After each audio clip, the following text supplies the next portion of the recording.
ये कहानी किसी हॉलीवुड फिल्म की नहीं है।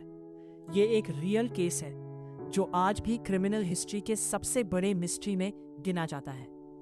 1912 एक छोटा सा शहर जहां क्राइम लगभग ना के बराबर था, लेकिन सिर्फ एक रात में यह शहर अमेरिका के सबसे खौफनाक केस का हिस्सा बन गया।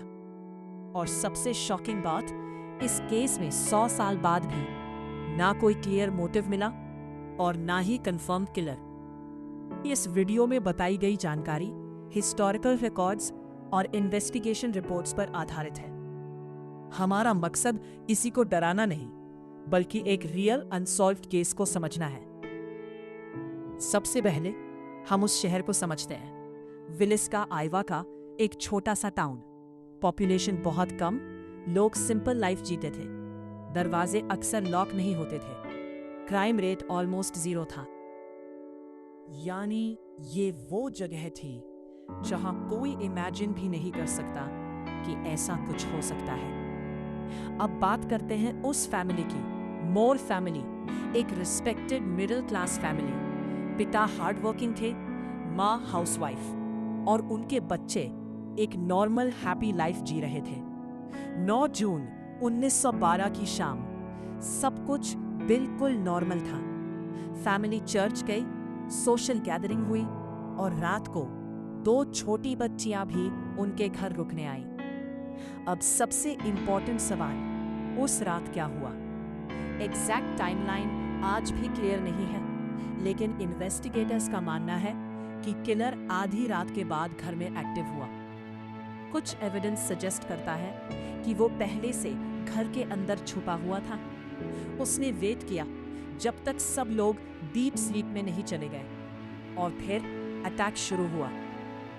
यहाँ एक इंटरेस्टिंग पैटर्न देखने को मिलता है। सभी विक्टिम्स पर अटैक सोते समय किया गया। कोई साइन नहीं है कि किसी ने रेजिस्ट किया हो। मतलब या तो अटैक बहुत अचानक था या विक्टिम्स को रिएक्शन का मौका ही नहीं मिला। वेपन घर, यानी किलर प्रिपेयर्ड होकर नहीं आया था या उस सिचुएशन के हिसाब से वेपन चूज किया। अब आते हैं सबसे अजीब हिस्से पर। क्राइम सीन पर कुछ अनयूजुअल चीजें मिली। घर के मिरर्स ढके हुए थे, कुछ ऑब्जेक्ट्स को केयरफुली अरेंज किया गया था, और सबसे शॉकिंग, ऐसा लग रहा था कि किलर घटना के बाद भी कुछ समय वहां रुका। ये बिहेवियर टिपिकल रॉबरी या रिवेंज केस से मैच नहीं करता। अब सवाल आता है, सस्पेक्ट्स कौन थे?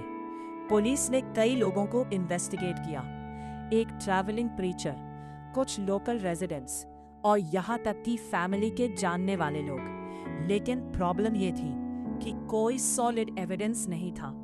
उस समय फॉरेंसिक टेक्नोलॉजी भी लिमिटेड थी, जिस वजह से केस धीरे धीरे कोल्ड हो गया।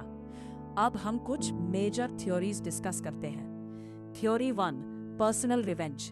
किसी जान पहचान वाले ने ये क्राइम किया हो, लेकिन प्रॉब्लम यह है कि कोई क्लियर मोटिव सामने नहीं आया। Theory 2, serial killer. कुछ एक्सपर्ट्स का मानना है कि ये एक सीरियल किलर दूसरे स्टेट्स में भी रिपोर्ट हुए थे। Theory 3, psychological disturbance. Crime scene का बिहेवियर इंडिकेट करता है कि किलर मेंटली डिस्टर्ब हो सकता था। अब सबसे इंपॉर्टेंट सवाल, ये केस सॉल्व क्यों नहीं हुआ? फोरेंसिक टूल्स लिमिटेड थे, क्राइम सीन कंटामिनेशन हो गया था, और इन्वेस्टिगेशन मेथड्स उतने एडवांस्ड नहीं थे। यानी कई क्रिटिकल मिस्टेक्स हुई जो आज के समय में अवॉइड की जा सकती थी। इस घटना का इम्पैक्ट बहुत बड़ा था। लोगों ने पहली बार रियलाइज किया कि डेंजर कहीं भी हो सकता है, even in the safest places.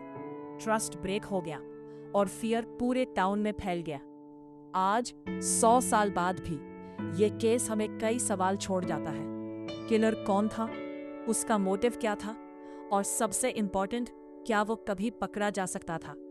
कभी कभी हिस्ट्री हमें सिर्फ आंसर्स नहीं देती, बल्कि ऐसे सवाल छोड़ देती है जो हमेशा अनआंसर्ड रह जाते हैं। और विलिस्का एक्स मर्डर्स उन्हीं सवालों में से एक है। अगर आपको ऐसे डिटेल, लॉजिकल ब्रेकडाउन वाले वीडियोस पसंद हैं, तो चैनल को सब्सक्राइब करें, क्योंकि यहाँ हम सिर्फ स्टोरीज नहीं, बल्कि फैक्ट्स और एनालिसिस के साथ हर मिस्ट्री को समझने की कोशिश करते हैं।